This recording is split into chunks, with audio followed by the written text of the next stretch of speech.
Operator, oh, could you help me place this call? See, the number on the matchbook is old and faded. Living in L.A. with my best old ex-friend Ray. God, she said she knew well and sometimes hated. Isn't it the way he said goes?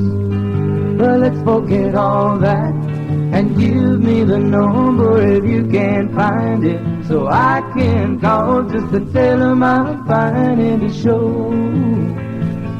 Overcome the blow, I've learned to take it well. I only wish my words would just convince myself that it just wasn't real, but that's not the way it feels.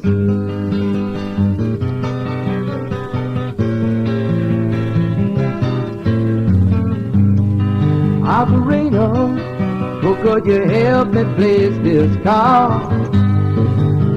'Cause I can't read the number that you just gave me. Something in my eyes, you know it happens every time. Think about the love that I thought would save me. Isn't it the way he said goes? But let's forget all that and give me the number if you can't find it, so I can call just to tell him I'm finding the show. Overcome the blow, I've learned to take it well. I only wish my words could just convince myself that it just wasn't real, but that's not the way it feels. No, no, no, no, that's not the way it feels. Operator, oh, let's forget about this call. There's no one there I really wanted to talk to. Thank you for your time. You've been so much more than kind. You can keep the dime.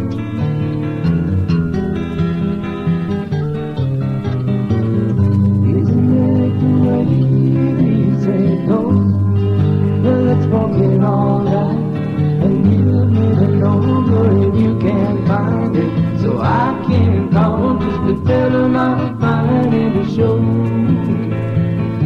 Overcome the blow, learn to take it well. I only wish my words would just convince myself that it just wasn't real, but that's not the way it feels.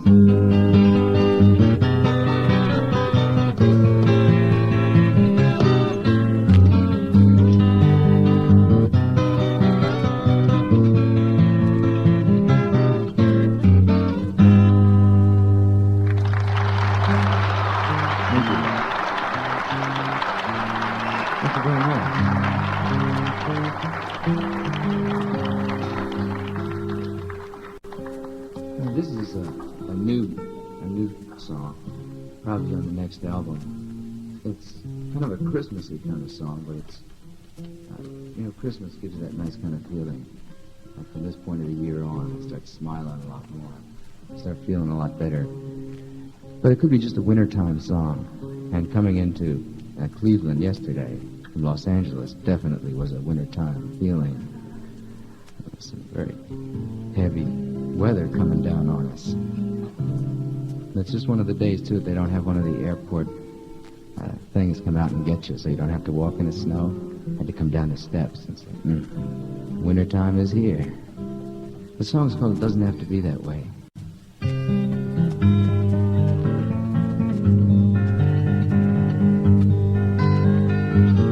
Snowy nights and Christmas lights, icy window pane, make me wish that we could be together again. And the windy winter avenues just don't seem the same, and the Christmas carols sound like blues, but the choir is not to blame. But that way. What we had should never have ended. And I'll be dropping by today.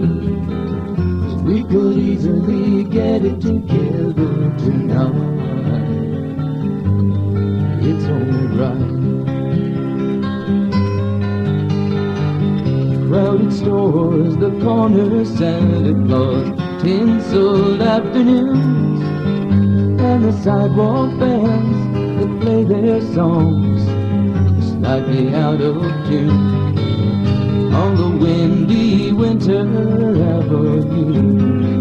There walks a lonely man, and if I told you who he is, what a thing you'd understand. But it doesn't have to be that way. What we had should never have ended. And I'll be dropping by today, 'cause we could easily get it together tonight. It's only right.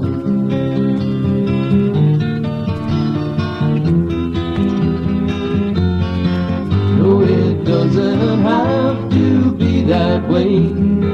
What we had should never have ended. And I'll be dropping by today, 'cause we could easily get it together tonight. It's only right.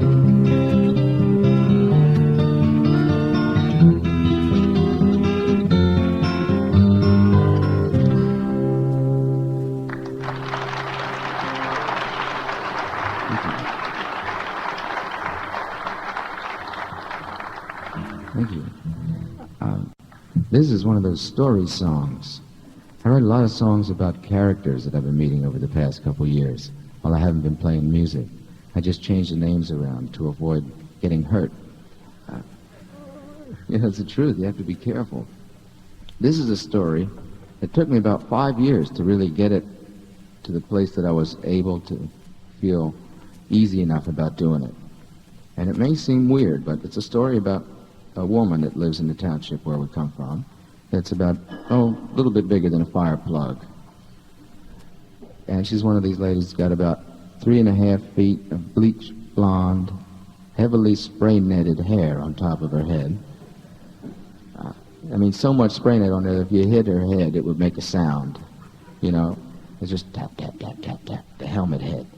Looks like one of those hats that a drum majorette wears, But she drives the school bus. Great, great lady. I met her the first time in a little bar out near where we live, and she was watching some TV show and clapping her hands, and my attention was drawn to the fat that was swinging back and forth under here. You ever seen that? Blap, blap, blap, blap, blap. So that's where she was. But she used to be a roller derby skater, right? As fate would have it. I can't write a song about somebody that just has a regular job. I meet this lady, and all at once a seed's in my mind that I got to write about her. And she came up north, which is how she says it, and married one of the state troopers. Which, see, now you can start seeing why I had to be careful about how I use the words. Because, as they say in South Philadelphia, he liable to put me in cement shoes and put me in the river for a fish count, which is an unpleasant experience. But anyhow, he's one of those guys with the flat brim hat. Same thing as Army drill sergeants, look in the eyes and see the back of his head. Picture of wisdom. Takes off his hat, and he's got one of those haircuts like a felt tip pen, Well, I only fired 3 warning shots into his head, just to slow him down a bit. So I had to be very careful. Couldn't do it, though. Sat down, worked for months and months and months, every morning during my period of unemployment, to try to get this song together. It just didn't happen. So I ended up going out and buying 2 bottles of brand name carbonated wine. 1 quart of red and 1 quart of white. Sat down on the beach and tried to get the song together. Now, you know that wine, it isn't exactly top drawer stuff at 39 cents a quart. It will, but it gets you there, Ripple. Remember Ripple? The only wine made in America has never seen a grape. That's amazing. And that kind of shook me out of my shell. And I was able to fall back on all the research that I've been doing for years, trying to get to the point that I could write this song. 4 years of college. Had taken English literature, political science, logic, philosophy. Graduated in 1965 with a degree. Found out that I was totally prepared for life in the 12th century. I said, oh, here goes. And that came in handy because I knew I could get the words together. I wrote the first 2 verses, and then we ended up traveling around a lot, all over the country. I had finished up a real early show one night in San Francisco, went back to the room and ordered up some apple pie. Now, you remember that scandal a couple years ago with that soup, that Bon Vivant soup, with the botulism in it, and everybody was like falling down dying? Well, they went out of business because the scandal was so great, moved out to San Francisco and started making pie. And like, that's what we got. Lucretia Borgia special. Brought it up to the room. The guy opened up his poison ring and flipped it out on there. About a half an hour later, we're both looking at each other like, get that generally queasy feeling in the stomach. And just made a run for the room. Spent the whole night just with my arms around the thing. Really sick. Of course, Maury had eaten more of it, so he got the sink in the bathtub. And all night long, we're getting calls. I mean, in addition to being sick, like food poisoning, we're getting calls from the front desk, and the guy saying, I'm sorry, sir, but you're not allowed to have seals in the room. You know, we're just doing a cosmic thing. And thinking that we're both going to die, as soon as we were able to sit up and leave the little room, we sat down and started to play, and I got the words for the last verse. It's called I Fell in Love with a Roller Derby Queen. Kind of weird, but you know.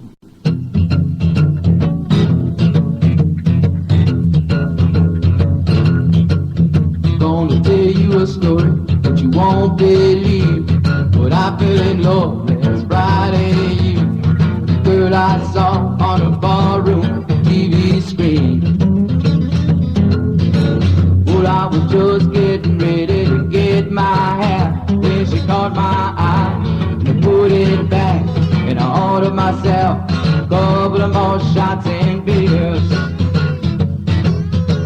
The night that I fell in love with a roller derby queen, round and round, oh round and round, the meanest hungry woman that anybody ever seen. Down in the arena, she was 5'6", but 215, a bleach blonde bomber with a streak of mean. She knew how to knuckle and she knew how to scuffle and fight. In a roller derby program set, she was built like a refrigerator with her head. Her fans called her Tucker, but all her buddies called her Spike. I fell in love with a roller derby queen, round and round, oh round and round, the meanest hungry woman that anybody ever seen. Down in the arena.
These guitars look a little funny sometimes, changing temperatures.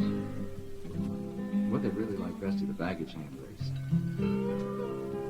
Oh, those guys are just a whole thing all by themselves. The minute they see a fragile sticker on something, you could put it on a wrecking ball.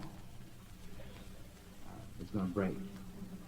You get this new thing called special handling, where they take the guitars right to the door of the plane for you and then drop them while you're getting on.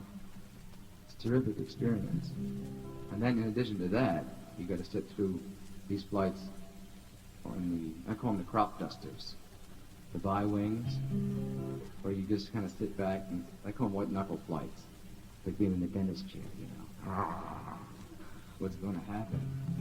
Get out of the guitar, it's got a tire track over it from one of the forklifts. And they've gone over it.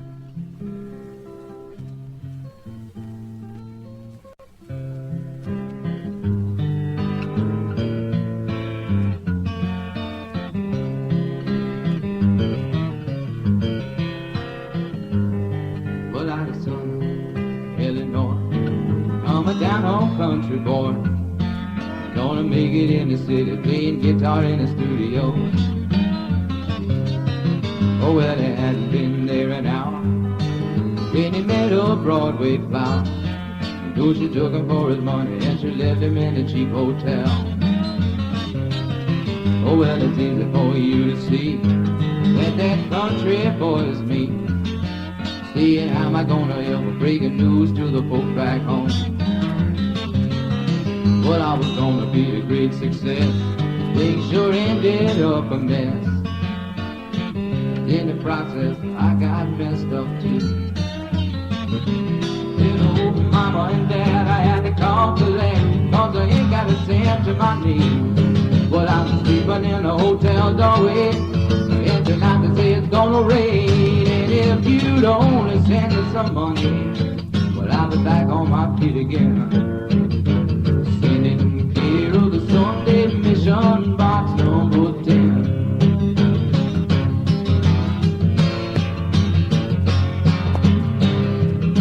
Go back in Southern Illinois, they still worrying about their boy.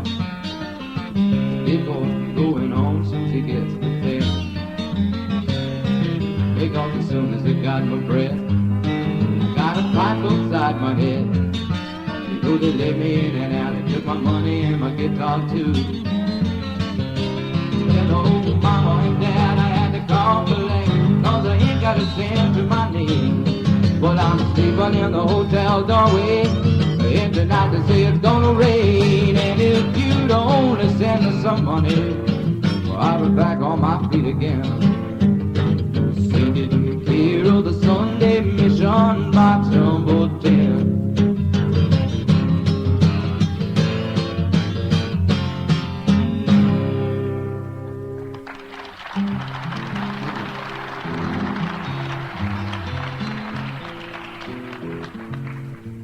This is an oldie, rock oldie.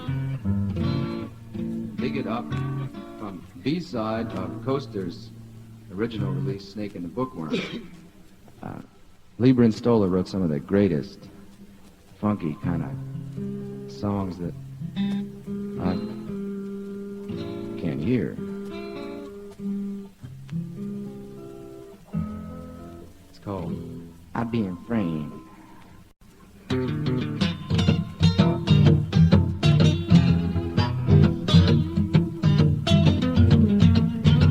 Well, I was walking down the street, kind of minding my own affairs, when a policeman come up to me, kind of unaware.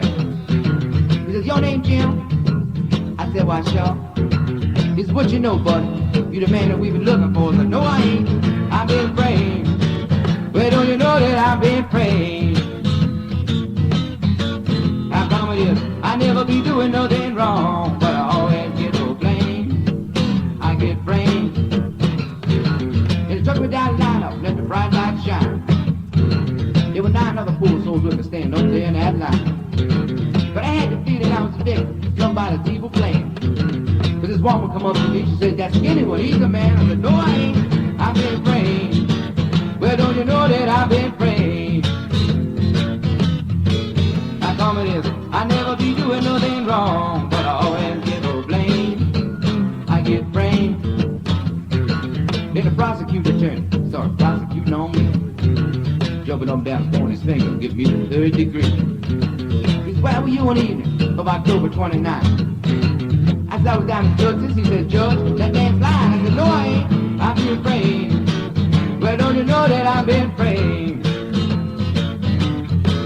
I come it is, I never be doing nothing wrong, but I always get no blame. I get framed. Well, I denied the charges, carrying a big old 44. And I even denied the charges for robbing that liquor store. And I denied the charges of being drunk and disorderly too. When the judge said, stand up, son, well, I stood up, I stumbled, I fell, my gun went off, and blew a hole in the bottom of my boot. And I said, Judge, hey, Judge, I'm being framed, but don't you know that I'm being framed? How come it is, I never be doing nothing wrong, but I always get no blame. I get framed. How come it is, I never be doing nothing wrong, but I always get no blame. I get framed.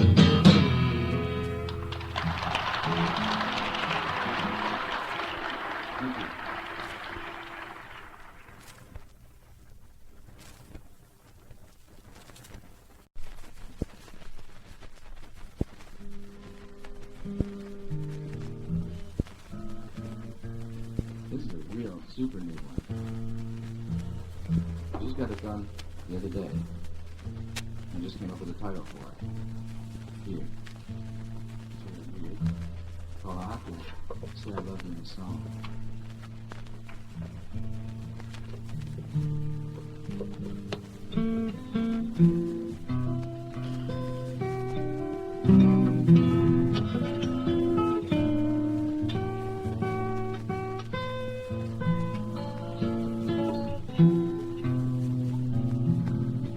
This thing thinks it's a sitar sometimes.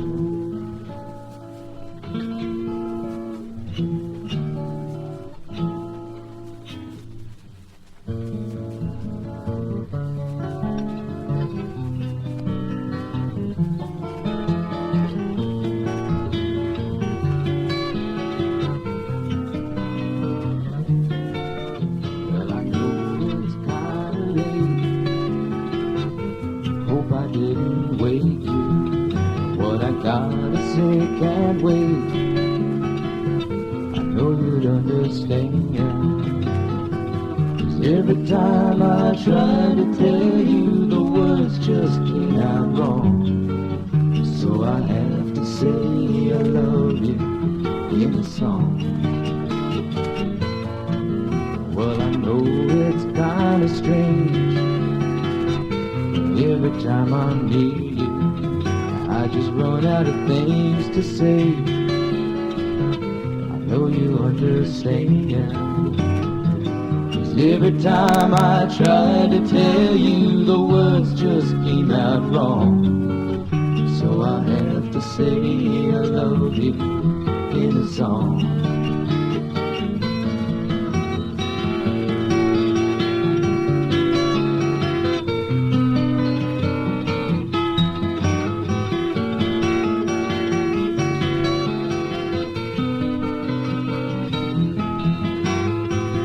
Every time the time was right, all the words just came out wrong. So I have to say I love you in a song.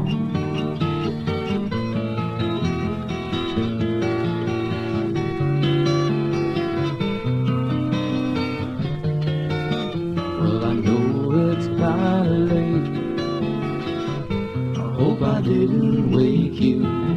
What I gotta say can't wait. I know you understand. 'Cause every time I try to tell you, the words just came out wrong. So I have to say I love you in a song.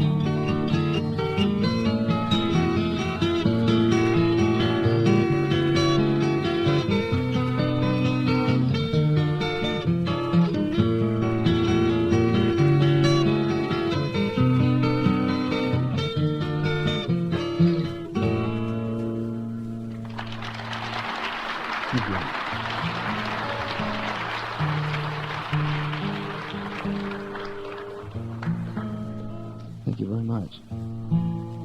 There it is.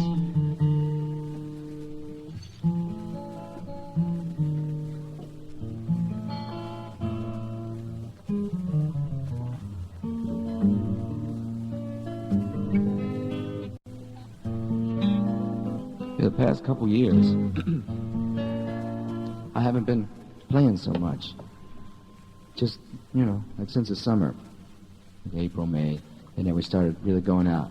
Before that, for the past couple years, I've been going through a period of what I call character development. Interesting variety of jobs, most of them in the construction field. And my college education helped me out there. I was driving one of them semi-double clutch and E-flat tractor trailers. I used to get up at 4:30 in the morning. It's just like being a Zen master, Except you're going out for a different reason. 4:30 in the morning, get down the yard about 5 with a cup of coffee in my hand, one of those white paper cups, lift up the hood, get the thing checked out, and by 5:15, I'd be at a quarry, having them dropping rocks about the size of Volkswagens in the back, which is really good. Sit there with a cassette machine and just try to figure out songs and whatever during the daytime.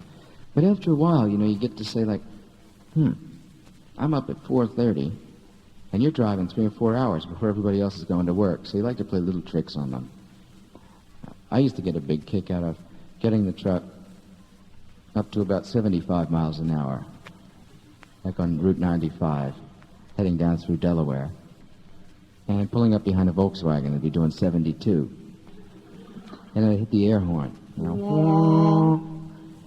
that kind of deal. And you would be surprised when you see the guy's face in that rear view mirror, the number of expressions that can happen on a human face. Like it's like, as he sees the bumper, coming up behind him. And then it kind of switches into this facial expression where he kind of is resigned to the fact that he's going to become a hood ornament. Like, oh no, here we go. And I just kind of pull around him and have a good time. And in the dust on the back of the truck, I'd write things like, I may be slow, but I'm ahead of you. Just to aggravate the people on the 2-lane roads. But the places, come about 9, 10 o'clock in the morning, I used to stop and get a couple more cups of coffee. And the truck stops are like some of the greatest places you ever want to see in your life. I used to have so much fun just sitting in there talking to the different drivers from all around the country. And I get a real fascination with these guys that were driving maybe from L.A. to New York twice a week. And that's hard. I mean, you know what it's like to try to stay up and study. Imagine trying to drive that much back and forth. It's very hard to do. It takes a lot of character development. And a couple other things that they get into, call them directional aids. They call them uppers. They call them co-pilots, second drivers, cartwheels. And they have a great name for them called the West Coast Turnaround. West Coast Turnaround you can take in like Newark.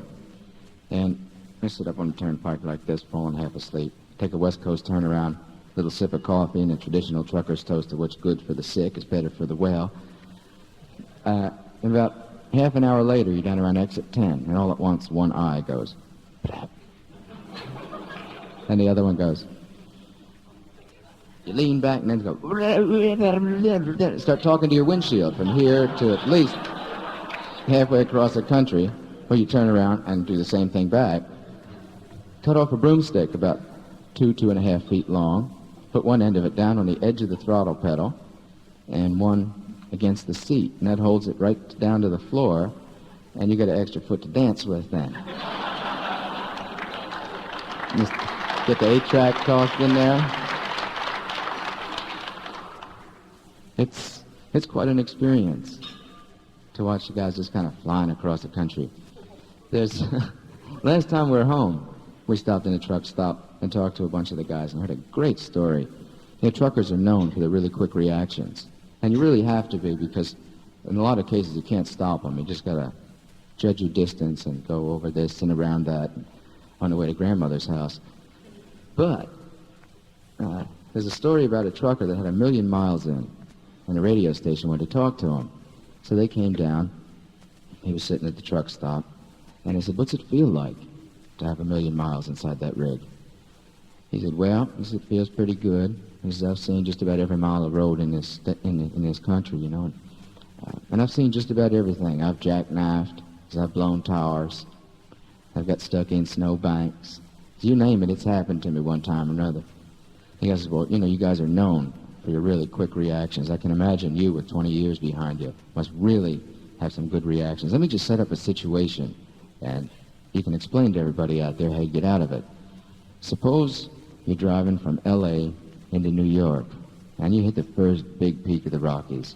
You see a sign that says, 'Truckers, downhill run 3 miles. Use low gear.' And it's 2:30 in the morning and your partner's sleeping next to you. And you go over the peak real nice. About a quarter of a mile down, you hit the brakes, and like nothing happens. The trucker goes, uh-huh. And you make it around the first curve on this 2-lane road, and that 40-foot trailer just glides in behind you, and things are looking good.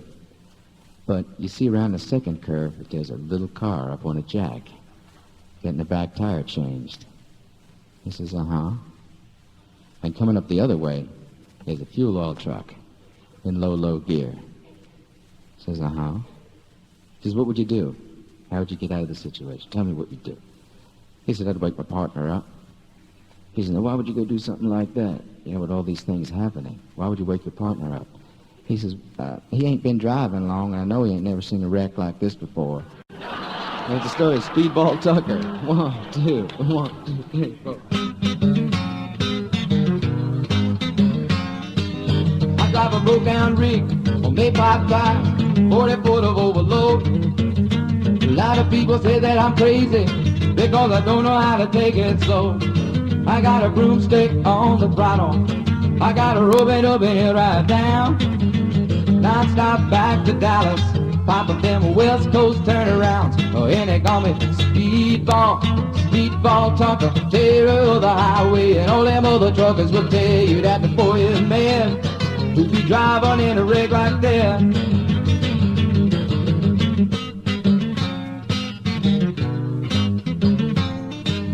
You know the rain may blow, the snow may snow, and the turnpikes they may freeze, but it don't bother old Speedball. He going any damn way he please. He got his broomstick on the throttle. You keep the throttle for the dancing round, with a cup full of cold black coffee and a pocket full of West Coast turnarounds. Oh, and they call me Speedball Tucker, terror of the highway. And all them other truckers will tell you that the boy is mad to be driving in a rig like that.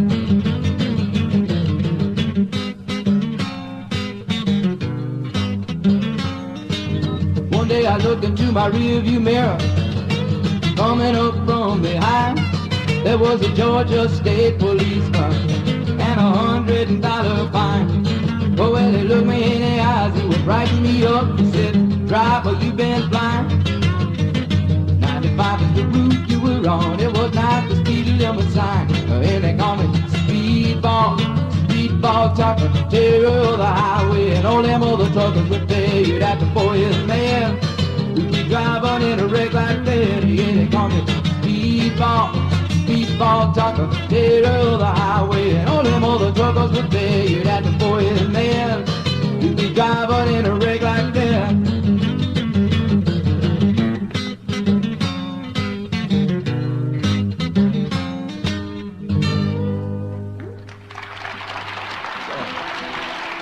Thank you.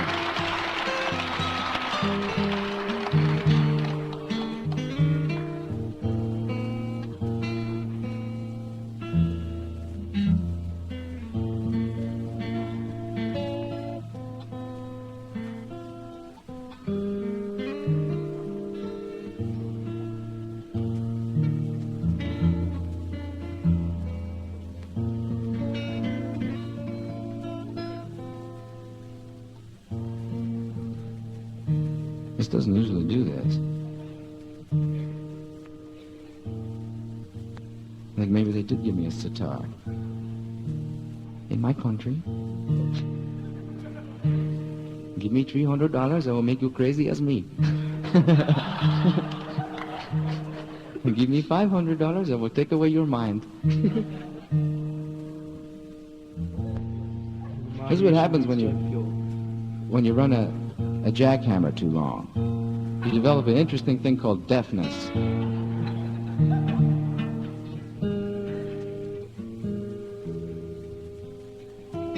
It's getting close, though.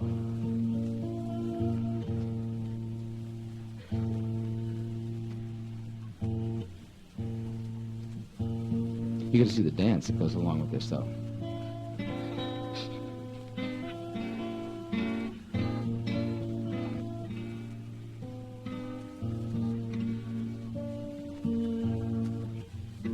I may get back to the 1961 Folkhead and just play like this. That's close enough for Folkhead.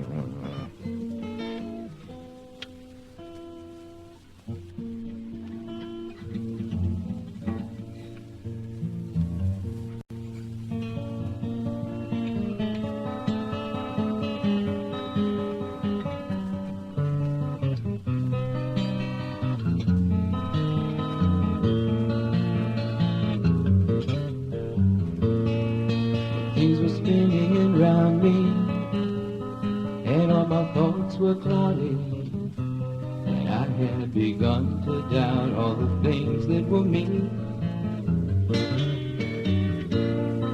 Been in so many places, though I've run so many races, and looked into the empty faces of the people of the night.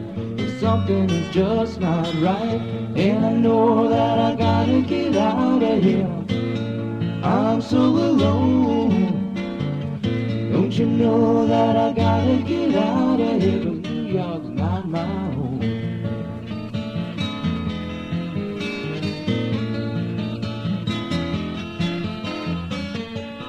Though all the streets are crowded, there's something strange about it. Lived there about a year and I never once felt at home. Thought I'd make the big time. I learned a lot of lessons off a quick, and now I'm telling you they were not the nice kind. It's been so long since I have felt fine. It's the reason that I gotta get out of here. I'm so alone. Don't you know that I gotta get out of here? 'Cause New York's not my home.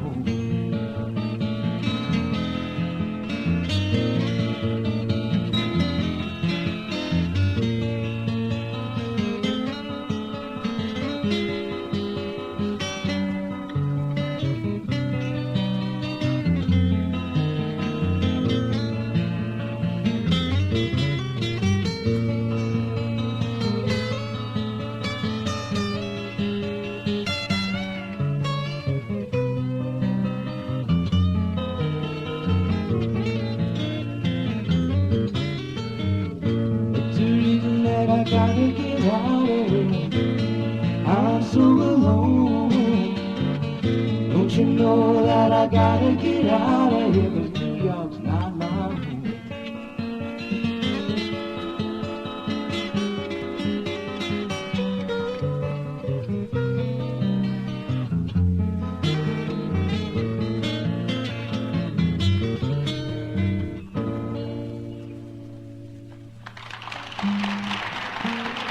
Thank you.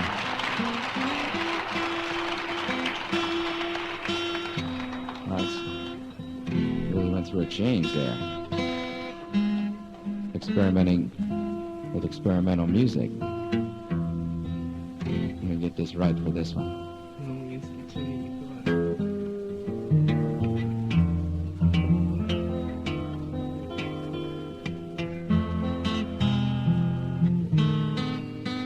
I spent a lot of time out in the street when I was a kid, down in South Philadelphia.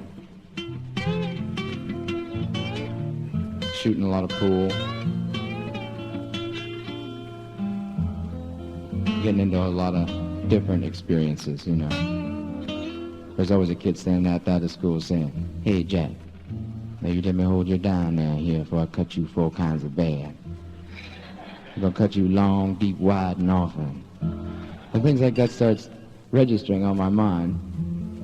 And then I worked at a radio station for a while, writing commercials and that kind of thing. Street talk and job commercials. I lasted about 4 months before I took my wingtip shoes and my tie, tied them together and threw them into the ocean, where I was supposed to be making a call. And I ended up doing this, talking about what I'd been doing.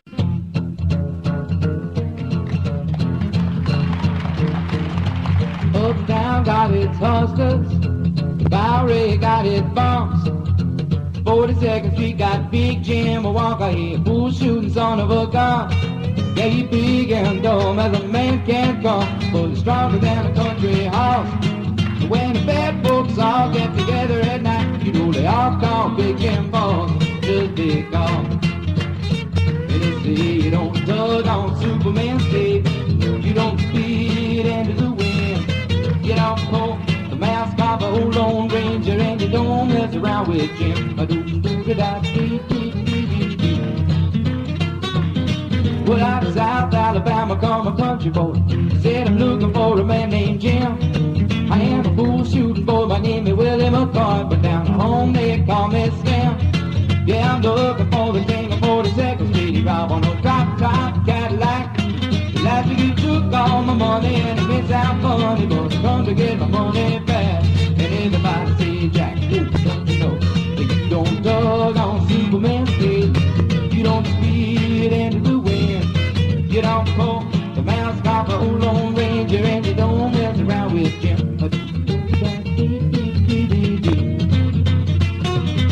Well, the hush fell over the pool room, the Jimmy come bopping in off the street. And when the cutting was done, the only part that wasn't blood, it was the soles of the big man's feet. Yeah, he was cut about 100 places, and he was shot in a couple more. And you can better believe it's from a different kind of story when Big Jim hit that floor. Oh.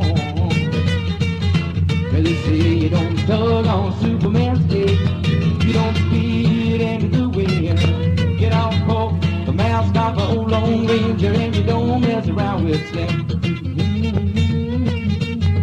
Yeah, Big Jim got it hat. Find out where's that, not hustling people strange to you. Even if you do got to do these customary fools. You don't tug on Superman's cape, you don't speed into the wind, you don't pull the mask off an old Lone Ranger, and you don't mess around with Slim.